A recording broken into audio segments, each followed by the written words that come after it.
Eesti Pank küsis tuhandeid inimesi ja leidis, et Eesti pered on saanud viimastel aastatel märksa jõukamaks. Kuidas selline tulemus saadi, on aga nüansirikas ja konkse täis. Kuna uuring on mahukas, käsitleb see 2024. aasta andmeid, aga kõigepealt suurest ja ilusast numbrist. 2024. aastal oli nimelt Eesti leibkonna mediaannetovara 103 300 eurot. 3 aastat varem oli see palju väiksem, 66 200 eurot, ehk kasv oli 56%. Jutt käib mediaanist, see tähendab, et pooltel peredel on vara vähem ja pooltel rohkem.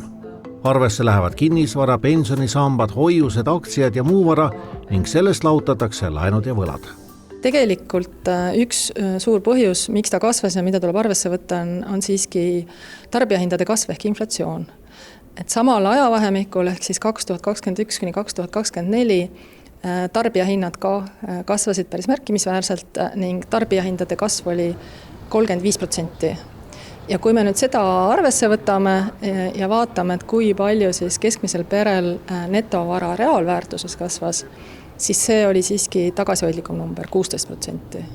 Ka see 16% kasv ei näita kogu pilti. Nimelt ei arvestatud varasemas uuringus inimeste teist pensionisammast varana, sest seda ei saanud varem välja võtta. Nüüd saab ja see suurendas uuringus näidatud varade mahtu 6% jagu. Suure osa järgi jäänud 10% kasvust moodustab eluaseme kallinemine. Selleks, et aru saada, et kui palju inimesed muutusid jõukamaks selles mõttes, et neil on rohkem raha poes kulutada, tuleks vaadata siiski pigem sissetulekuid. Aga meie siin kaardistame varasid ja varadest suure osa moodustavad reaalvarad, mis ei ole väga likviidsed. Et põhimõtteliselt on võimalik ju maha müüa küll, kas kinnisvara või oma kodu, aga seda ei saa kiiresti teha. Ja seda tavaliselt tegelikult ei vaadata, et hinnata, et kui hästi inimesed saavad hakkama selles mõttes, et kas nad saavad poes endale lubada sama palju, kui nad varem said. Eesti Pank uuris leidis, et Eesti inimesed on saanud viimastel aastatel palju rikkamaks. Teie usute seda? Ei. No, tegemist olevat kinnisvara hinnatõusuga, pensionisambad on kasvanud. Kus kohas? Ma ei ole näinud. Mina saan iga poole aastaga rikkamaks, ma olen pensionär. Nii et teie elu on läinud paremaks ja rikkamaks? No, ma ütleks, et ta paremaks on läinud, aga mitte ka halvemaks. Tuleb õppida elada sellega, mis on. Nagu statistikas sageli, peidab ka see keskmine number suuri erinevusi. On inimesi, kellel vara peaaegu pole ja neid, kelle käes on suur osa kogu Eesti varast.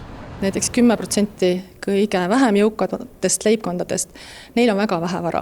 Et neil enamasti ei ole kinnisvara, nad üürivad oma kodu ja valdavalt, kui neil ongi vara, siis see on pangahoius.